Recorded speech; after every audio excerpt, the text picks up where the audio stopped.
The following is me, Sarah Neela Elkins, reading chapters 15 and 16 of Book of CoL, The Ember Child, on May 10th, 2024.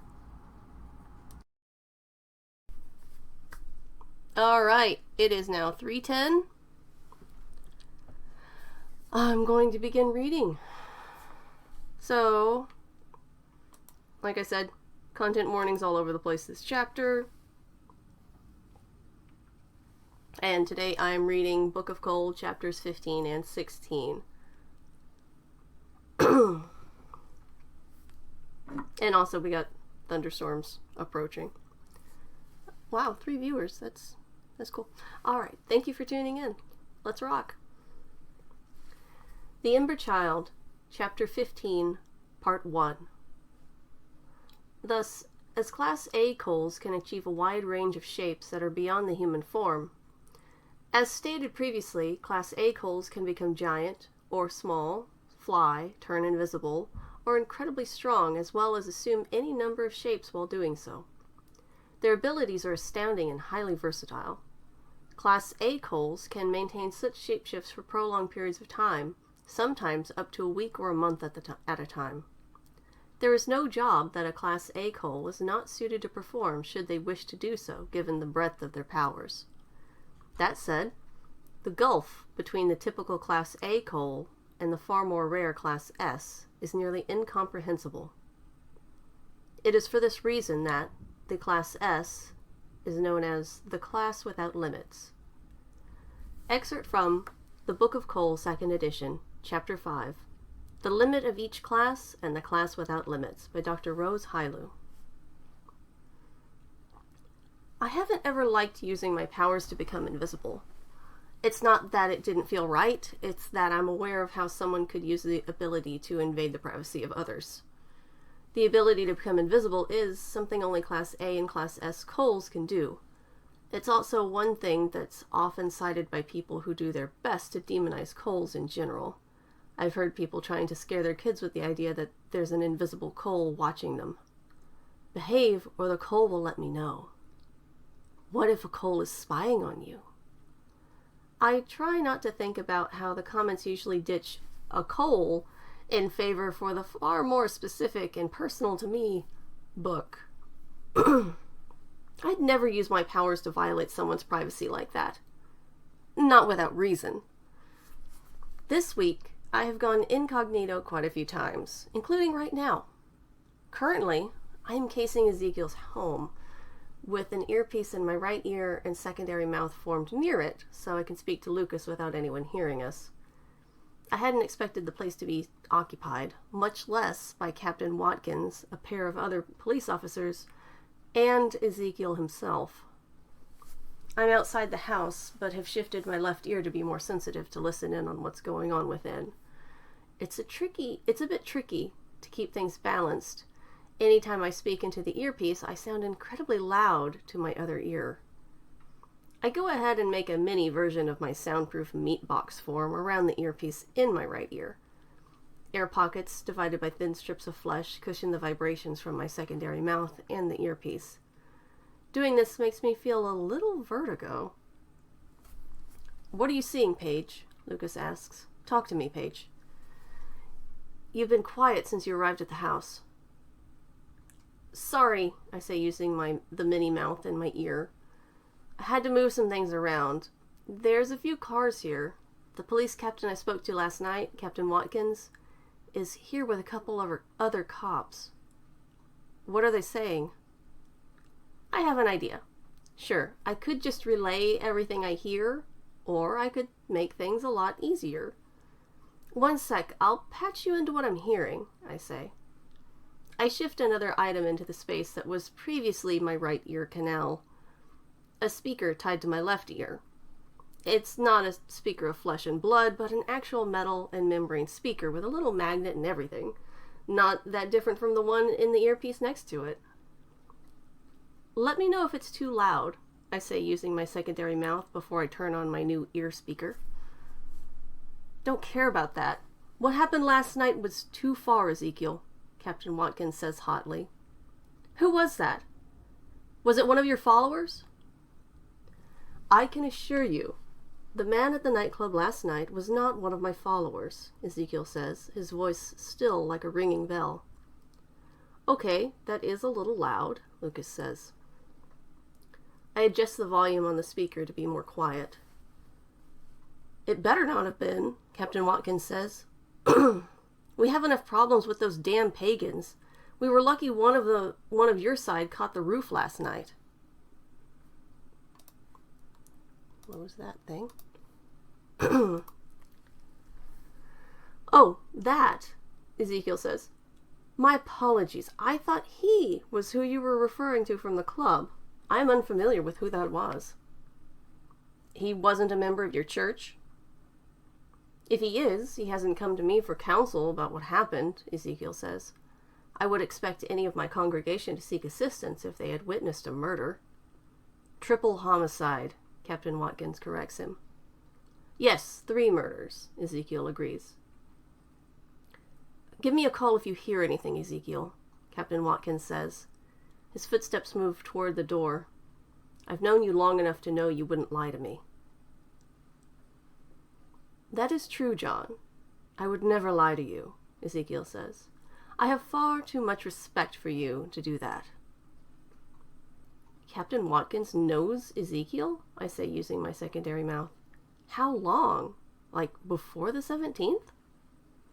There's a rapid clicking noise through the earpiece as Lucas's fingers dance across his keyboard.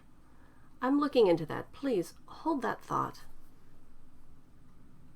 I stay still where I'm hidden in the yard beside the house as Captain Watkins and the 2 uniformed police officers exit. There's more ambient noise outside, but I'm able to pick up what they're saying as they walk. I can also see them now that they're outside. They're all cis white men from what I can tell, but only Captain Watkins was at stick shifters last night. He's hiding something, one of the cops says. Zeke wouldn't lie to me, Watkins shoots back. Are you sure, Captain? The second officer asks. I mean, he's not who you knew when you were younger, is he? Captain Watkins stops at the door to his car. He turns around and gives the 2 uniformed officers a hard look. Zeke is every bit the man I grew up with. He's like a brother to me. Always has been. If I hear another word from either of you like that, I'll find a reason to have your badge and gun before the end of the day. Got it? The cops nod silently before everyone gets in their vehicles and leaves. I turn my attention back to the house just as Ezekiel exits through the back door. Quickly, and as quietly as possible, creep around the side of the large house to see what he's doing. He looks about like he did at the church this morning, save for a couple feet shorter. That quickly changes as he grows taller before shifting a pair of enormous white feathered wings from his back, which he uses to launch himself into the air. A couple heavy flaps and he's gone. Very visibly looking like a giant white and gold angel flying over the city in the middle of the afternoon. It's probably good I was incognito when I was using my big dragon wings, I think to myself. I could make feathered wings, but they've got all the little extra bits to deal with. Did you know that birds make all sorts of minor adjustments with their feathers while flying? I could do it without a problem, but I also don't like the idea of someone misconstruing I'm some sort of holy being. I'm just a Cole, a human, albeit one who currently has a soundproof meat box in their head coupled with a secondary mouth and an electronic speaker. Also, I'm invisible. Interesting, Lucas finally says from the earpiece. Ezekiel may very well be his given name. How so? I ask as I near the back door to the house. Captain Watkins of the Austin Police Department went to high school with an Ezekiel Wilson. The last mention I can find online about Ezekiel Wilson is from roughly 9 years ago. It's an article about how he had been adjusting to life with Cole powers. He mentions Captain Watkins in it, well before he was made captain of the police here, that is. Cool. How does that help us? I ask. I've already shifted my hands to no longer have prints, and replaced the skin of my fingers with nitrile rubber. I start picking the lock, and then decide to just shift my lockpick fingers into a malleable key, feeling where the pins are and pushing them down manually until the knob turns without a problem. I really hope he doesn't have any security system installed. I didn't hear him setting anything like that. I slip inside before locking the door behind me and continuing into the darkened house. It sounded like you were doing something, Lucas says, so I decided to remain quiet. Are you all right? Oh, right. I still have my left ear turned up, don't I? I say. I'm going to leave it as is. I just went inside. Again, how does knowing Captain Watkins and Ezekiel have known each other since they were kids help us? It's a connection. It means one of them is behind the kidnappings. The other may... If one of them is behind the kidnappings, the other may be implicated as well. What do you see in the house? Normal, rich Christian things, I say. A cross on just about every wall. No security system, surprisingly. Would you need one? Is there anyone you'd be frightened of breaking into your home, Paige? Lucas asks. Good point, I say. I'm gonna look around some more. Be careful, Lucas says. Just because there isn't a security system guarding the door doesn't mean there aren't cameras. A very good point, I say. Good thing I'm invisible and no one can hear us talking. Are you sure no one can hear us? Yes, don't ask how. I wouldn't mind an explanation for scientific purposes, but I understand your reluctance to share. Please focus on the task at hand. It has started raining pretty heavily outside. That's why I got hung up. Chapter 15, Part 2. The house is well furnished, but barely lived in. I check the downstairs where the living area carpet looks brand new. It would show my footprints for sure, if I stepped on it. I try to find a way around and go down a nearby hallway, which leads me to the kitchen. The space has been used. An empty box of toaster waffles and an egg carton prop the trash can lid open. Freshly cleaned dishes sit in a drain next to the sink. I have trouble imagining Ezekiel washing the bowl. It's shaped like a pink and brown panda bear. There's dishes here a kid might use, or the type someone would assume a child might like, I say to Lucas. Does Ezekiel have any children himself? Not that I can find references to, Lucas says. Going to check the bedrooms, I say, before leaving the kitchen. The house is pretty big. There are 5 bedrooms, including the master. The master bedroom has a high ceiling and large bed that's roughly made and mostly unremarkable. Not where I'd expect an angel to sleep, honestly. Of the other 4 bedrooms, one is being used as an office. Another stores boxes of things that belong to the church. Flyers, posters, Bibles still in plastic wrap, those sorts of things.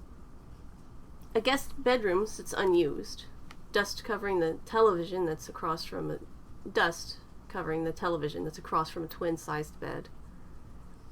The final bedroom is the only door inside the house with a lock on it.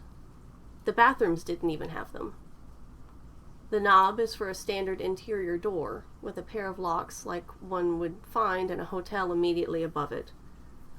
Above those is a deadbolt with the inside thumb turn visible. I listen and don't hear anything on the other side of the door, not even breathing. I'd be lying if I said my stomach wasn't in knots. Paige? I found a bedroom door with locks on it, I say. That or a closet with a bunch of them. I don't hear anything on the other side. I'm going to open it up. Be careful. I strengthen my body as much as I can. If there's a bomb wired to the door, I should be fine. Then, I flip the locks and open the door. What I see and smell fills me with so much rage that I'm glad I released the doorknob or I would have crushed it. Paige, what's that grinding noise? Me gritting my teeth, I say into the earpiece. The bedroom has a small bed that's a mess of sheets, comforter, and pillows. It's covered in dog hair. The overpowering smell of wet dog and urine fills the space. There's what looks to be a portable camp toilet in the corner, and stains on the carpet. A child's marker and crayon drawings mar the walls between smears of feces. "I'm going to kill him," I say into my earpiece. "No, you are not. Tell me what you're seeing, Page." Windgate's voice sounds different than before, less analytical and proper. "Lucas?" I ask. "Eugene," he replies. "I've got Lucas's notes. You're in this pastor's house, right? What are you seeing?" "He had the kid here," I say hotly. "Looks like he's had him in the same room for a while. This is all kinds of fucked up, Eugene." "Get out of there." "No." "Don't know me, Paige. Get your ass out of that house. Close anything you opened. If the kid isn't there, that means he's already been moved. I'm making a call to someone who owes me a favor at the FBI," he says.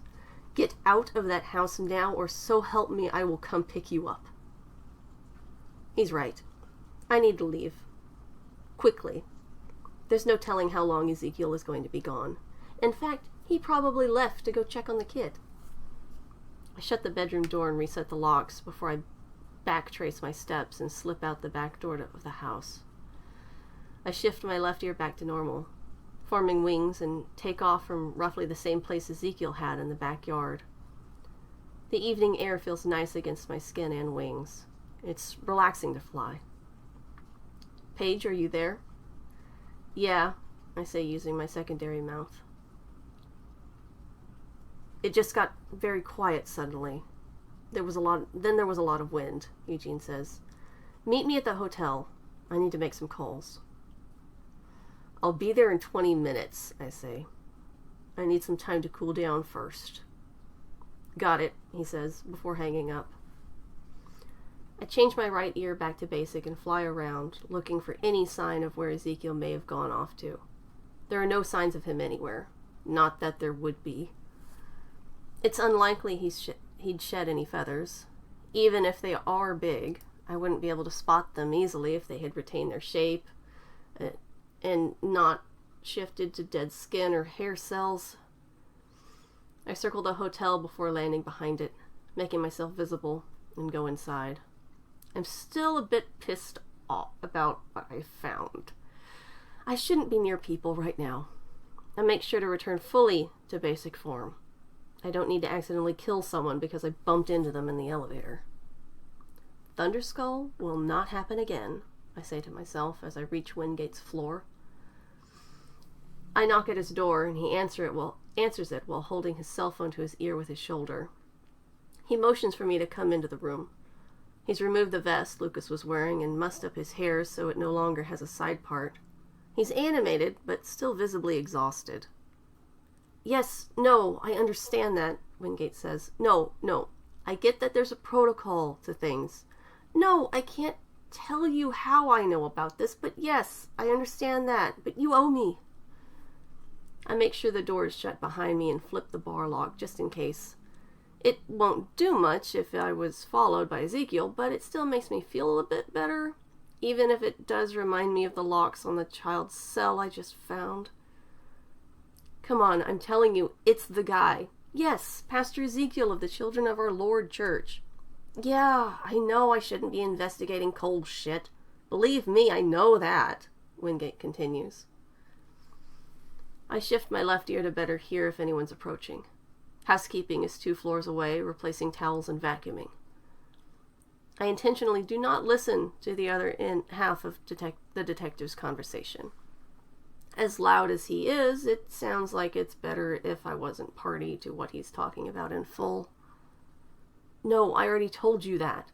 "No, I did not break into the guy's house." "No, for God's sake, my alters didn't break in either," Wingate says more hotly. "Don't bring them into this." There's a pause from Wingate. He nods, and then looks up at me and mouths, "What's wrong?" "I'm listening to make sure I wasn't followed," I mouth silently. "Who could follow you? You were invisible," he mouths back. "Good point," I reply out loud. "No, yes, someone is here with me now." "No, I won't tell you who they are. That isn't important.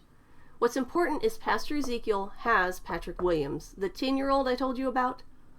Starling already called you? Shit, he curses. Uh-huh. Will you at least look into the guy? You already told Starling you'd need more evidence. Fuck. That asshole needs to keep better notes. Housekeeping finishes in the room they're in and moves to the next one. I hear the cart being pushed down the hallway. One wheel is particularly squeaky. Look, hey, listen, I gotta go. I gotta let you go, Windgate says. Yeah, for what it's worth, thanks, Anna. I stay silent, listening outside the room as Windgate tosses his phone onto the bed next to his jacket, coat, and vest. Did you take any photos inside the house? Eugene asks. I shake my head. No. Wouldn't have been able to keep the phone invisible once it left my pocket. I guess I could have kept it in there and... Never mind. No, I didn't think to take photos. In this case, that's good, he says. I don't have to ask you to delete anything. Are you kidding me? I raise my voice more than I need to and wince thanks to my enhanced left ear. I shift back to basic. He was right there. The guy had the kid and the dog. I know, but we can't use it, Eugene says. At least not right now. It's better for chain of evidence that way. So now what? I ask. I should have followed him after he flew off before I went in the house. You had no way of knowing he had the kid at that point. What did you find at the church? Eugene asks while poking through a bunch of papers around the laptop. He grabs a moleskin notebook and flips through it a few pages. Lucas said you went there and that this pastor is a... Jesus, a Class S? Those guys are fucking monsters! Did Lucas not include that I'm a Class S in his notes? Ezekiel said he was a Class S, yeah.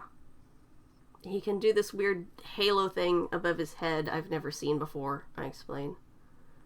He said there are 2 others at the church, but if there are, neither is in the city database. Lucas checked. He mentioned that too, Eugene says as he reads. He looks back at the computer and then back at me. Hear me out, he begins. This church has a thing tomorrow night, right?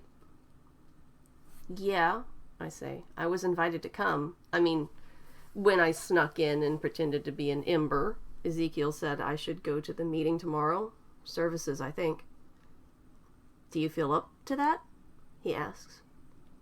I'm surprised. I wasn't expecting for him to ask if I wanted to do it or not. Of course I'll do it. We need to find this kidnapped child. If going to the creepy church meeting helps us do that, then of course I'll do it. Yes.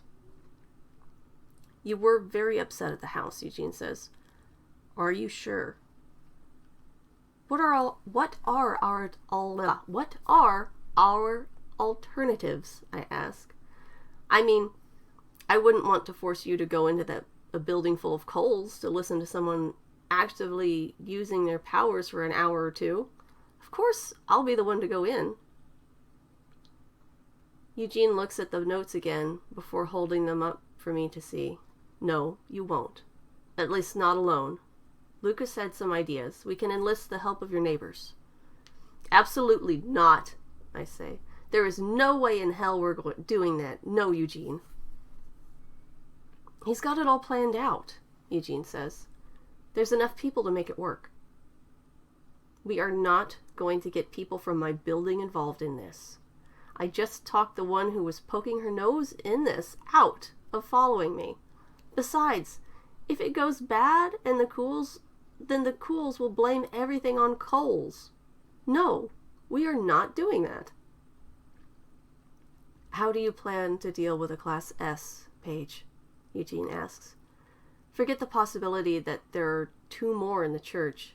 If things go sideways and there's a fight, how are you going to deal with that? He really didn't put it in his notes. I shut my eyes before reaching into my jacket pocket and pulling out my wallet. I get my ID out and hand it to him. He looks it over and then swallows hard before shutting his eyes and shoving the card back at me. I take it before he drops it. Here is Page's CoL ID.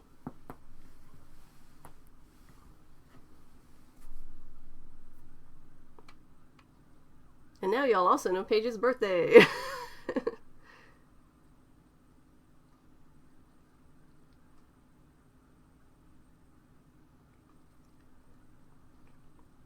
I'm sorry I didn't tell you, I say. I was worried it might trigger you. Are you okay, Eugene? Does Lucas know? He did that hacking shit. Lucas knows, I say. I thought he'd put it in his notes.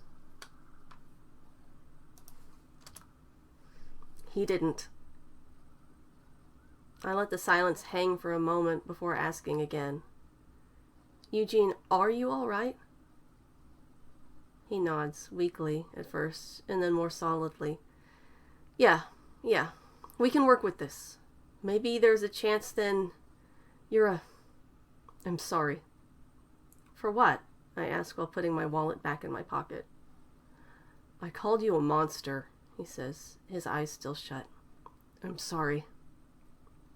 I can't help but laugh a little. You're not wrong. Eugene opens his eyes. He looks so tired. What? I'm a Class S, and you're right. We are monsters. What I can do is monstrous. It's beyond fucked up. You really do not want to see how I looked holding that nightclub up, I say. Pretty sure I made a few people barf last night, Cole's included. How are you okay with that? I don't know, I say. I just am. If there's some way I can use these powers to help, to find this kid, then let's do it. Eugene flips through the notebook again. I think we can modify Lucas's plan. Go home, get some rest. I'm about to crash. Are you sure? He nods weakly. Yeah. I'll call you with the plan, or the others will text. I'll make sure we're all on the same page. Get some rest. What about the kid? Ezekiel kept Patrick in that room for over a week, right? Yeah, with the dog it looked like. Then he's got something in mind. Otherwise, he wouldn't keep him alive, much less bother with moving them. There weren't any signs of graves or anything at the house? I shake my head. No, also didn't smell any decomp, and I did check when I went in. Only thing rotten I smelled was the eggshells in the trash can. That's good, he says. We can work with that. We assume the kid and the dog are both still alive. He grabs a pen from the desk and starts writing on a blank page in the notebook. Go home and get some rest, Paige. I'll call you tomorrow morning at about 8:30 or so. If it's not me, it'll be Starling or Lucas. Will you be okay here alone? I ask. He smiles. It's genuine. I'm never alone.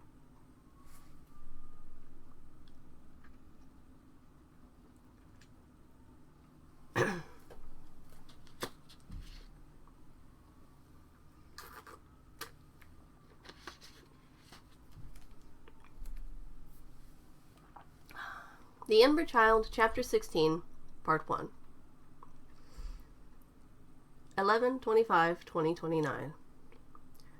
Yesterday was Thanksgiving. We had a family dinner here at the lab. I miss my sister, mom, and dad. I hope they're doing all right. I was worried I'd be sitting alone again. Malika and Ray don't seem quite as frightened of me as before, but they still keep their distance, as does everyone else. The new guy, Ash, surprised me by sitting at my table. I asked him if he'd talked to the others, and he said they told him I was fucking terrifying when I actually used my powers. Then he laughed. Really laughed. I asked him why he was laughing, and he said it was just refreshing. that the most terrifying thing I've ever done was put on a scary face to stop a fight. As I mentioned before, Ash is an older white guy who just showed up about a month ago. Maybe he's not scared of me because he seems to have powers on my level? Maybe he's just trying to make me feel better. He seems like a good guy. I mean, I overheard him explaining which plants on the grounds are toxic to 2 of the other people here. Not just other people with powers either. He was telling the staff which plants were dangerous to eat and why. Ash also hasn't misgendered any of the trans people here, nor has he said or done anything racist. Kind of a low bar, I know. He's like everyone's cheerful uncle. Personal Journal of Page Simmons, Volume 1, pages 135 to 136. Oh, one moment. Hey, what is it? Saturday or Sunday?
Alright, I'm back.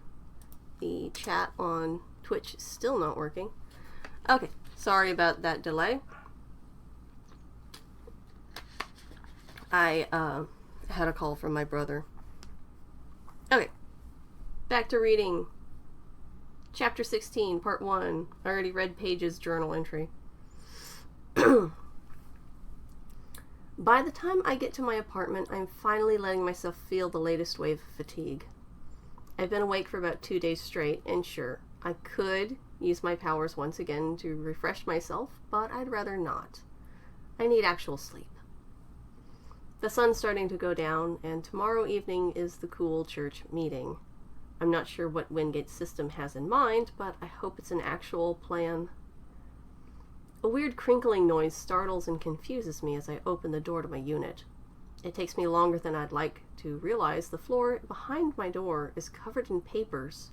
Some of them folded, some not. Some are pastel colors, but most are plain white printer or lined notebook paper. Each sheet has a note on it, in various hands, a variety of inks.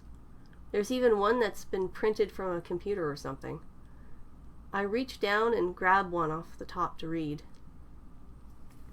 Page, I don't know you, but heard you were worried about living here and wanted to let you know that I think it's fantastic you've moved in. I saw the news and heard that that was you who helped at Stick Shifters. You're a hero. Please don't leave. Yours truly, Crunchily. P.S. Even Thunderskull wants you to stay. Here's Page finding notes.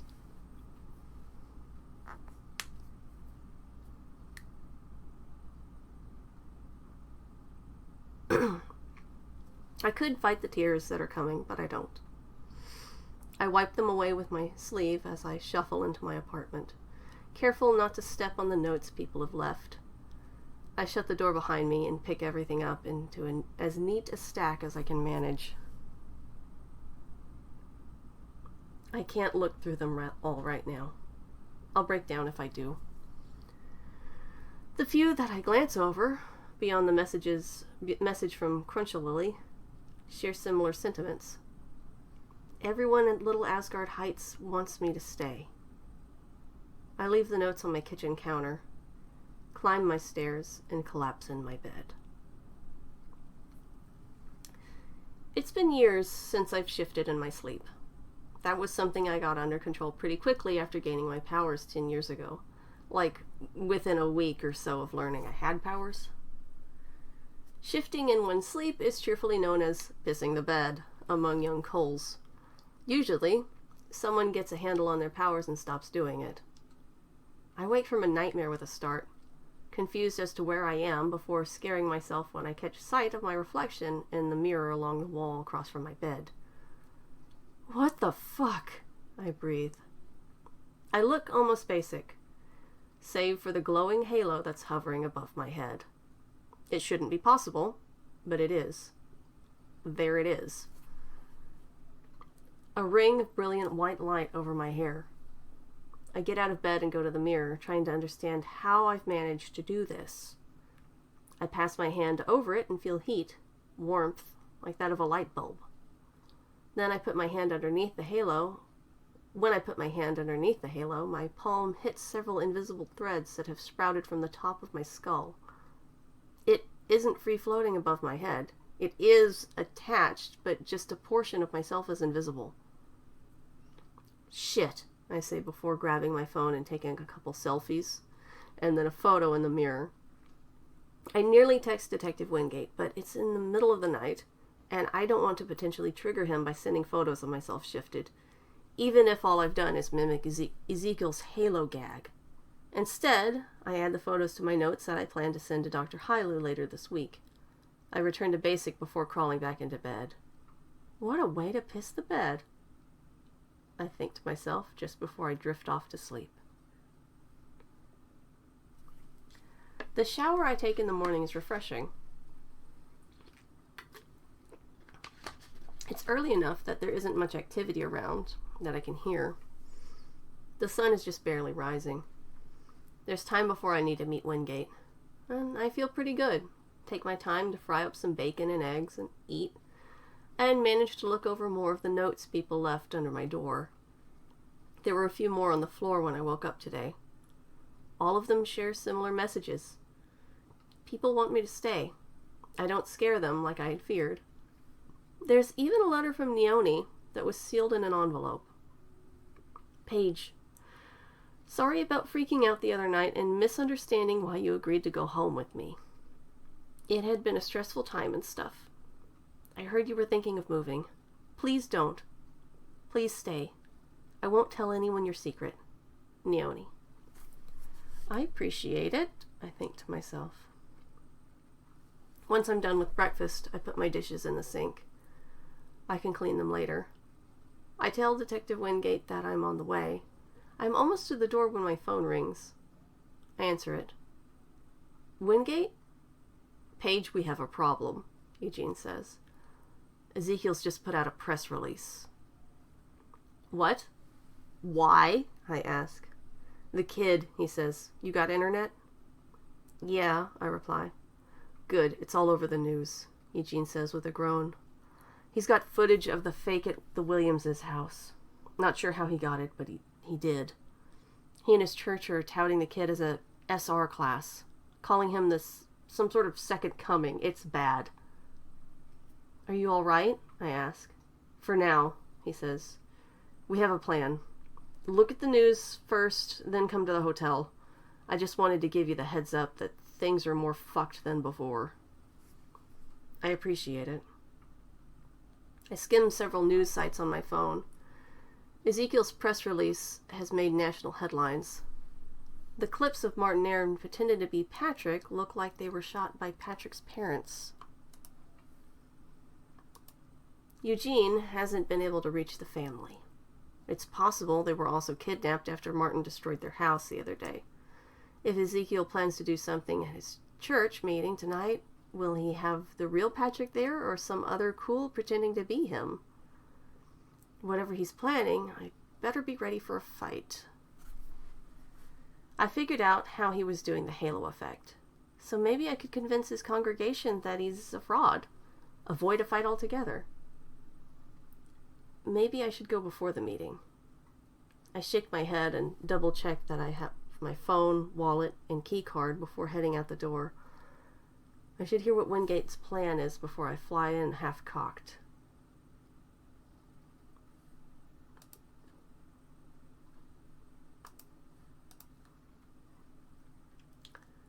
Chapter 16, Part 2.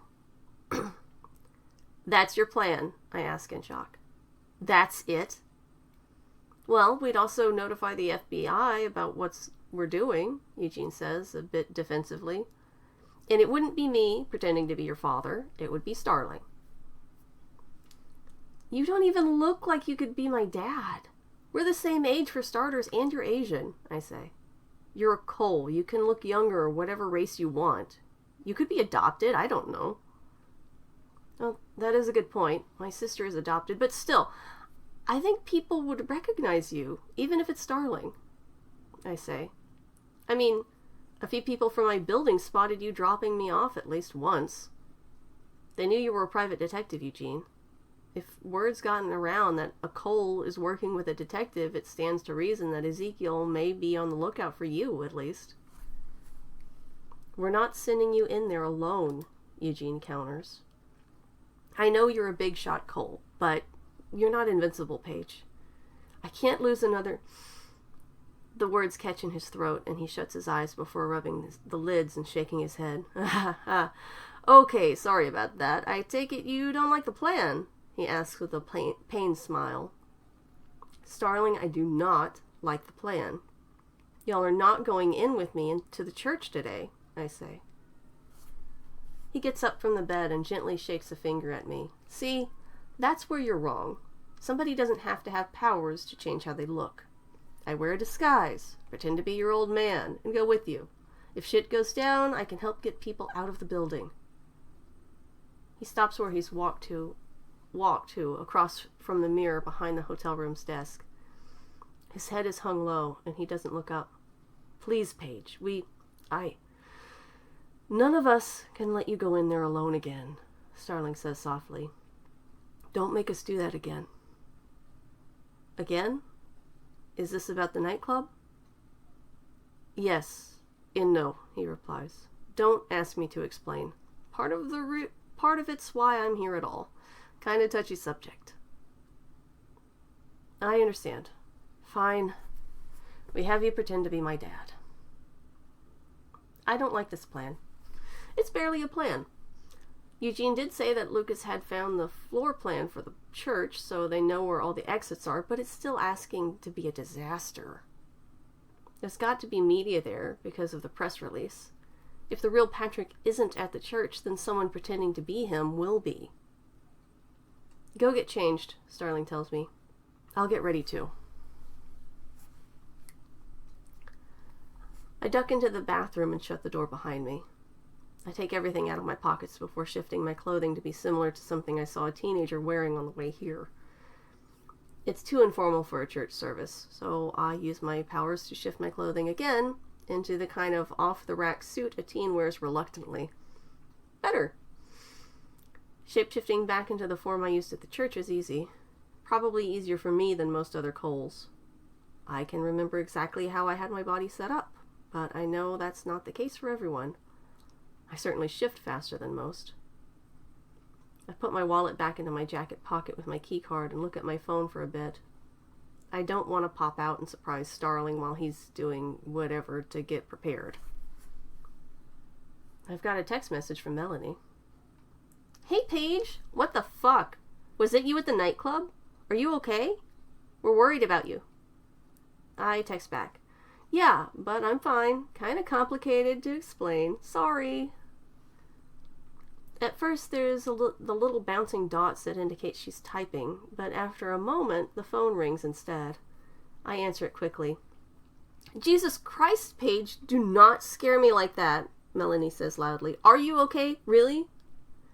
Yeah, I'm fine, I say, my voice cracking a bit. What the fuck? She pauses. I can almost hear her rolling her eyes. Okay, so you're shifted, right? Whatever. Why do you sound like a kid? I'm 19. Again, kind of complicated, I say. In this case, it was way more than the guy who hired me said it would be. So just quit, she says flatly. I can't do that, I reply. It's turned out to be a kidnapping. Wait, are you trying to get yourself kidnapped too? Gods no, I say.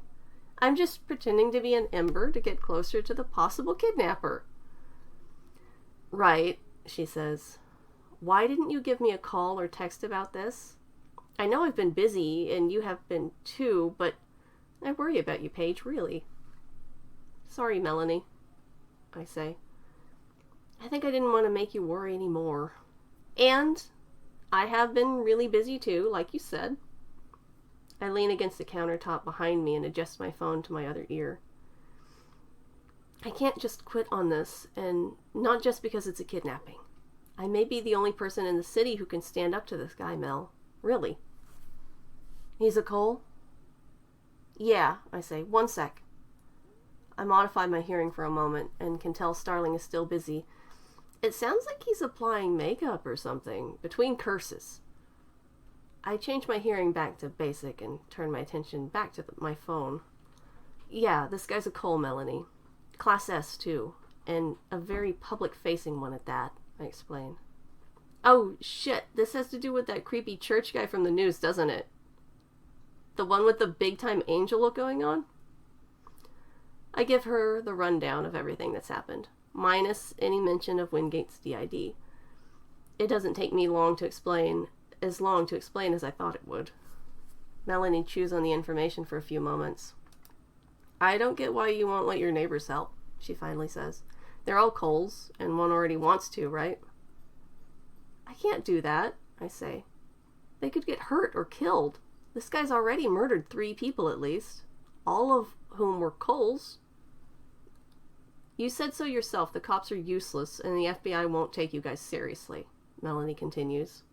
It's you and this detective guy, right? He's a basic like me, right? Yeah. So call up your neighbor and see if she's down to help out, Melanie says. I don't know. Tell them to just be there in case they need to help evacuate people so you don't wind up with people getting stuck like at the nightclub. By this point, they should be aware of the danger anyway, right? I hate that you're making sense, I say. You've always hated that about me. It's why I made the perfect roommate, Melanie replies, and honestly, I think you liked it. You're not wrong, I say. Fine, I'll give her a call and see if anyone can meet us there. The place is going to be a full-on circus well before I'm cut off when there's a knock at the door.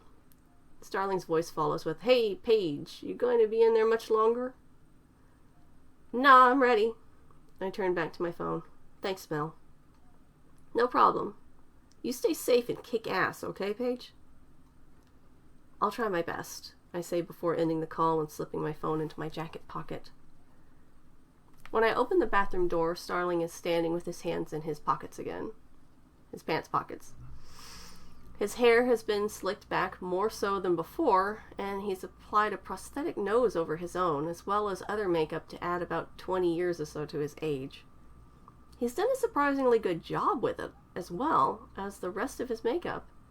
I can only notice it because I know he's not a CoL, and he didn't look like this before. He could actually pass as my father. Wow, I say. Wow yourself, he says, then gestures for me to get out of the bathroom. I get out of his way and he enters, shutting the door behind him. Hey, Starling, I say through the door. What? He asks loudly. I've given it some thought and maybe we should ask my neighbor to help out, I say weakly. He opens the door quickly. Neighbor? I hold up one finger. She tried to scope out the church the same time I did. She's probably planning to go there today anyway, despite me telling her not to. Maybe we can ask her to help evacuate the church if there's a problem. No fighting. We don't want anyone getting hurt or killed, and we don't want anyone getting stuck inside like at the nightclub. Sweet, that opens you up for kicking this fucker's lights out, he says with a grin that quickly fades before he adds, that is, if and only if the guy attacks you or someone else first, of course. Of course, I reply with a nod. Great! He cheers before shutting the bathroom door. Here is bonus art by Chandra Free.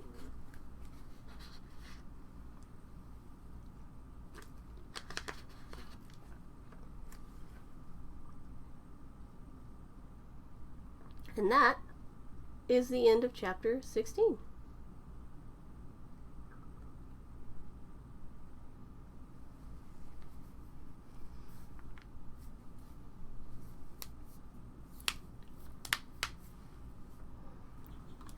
If you have been enjoying these live reads, please like and subscribe here on YouTube. And remember, you can read Book of CoL in its entirety for free on Tapas. Thank you.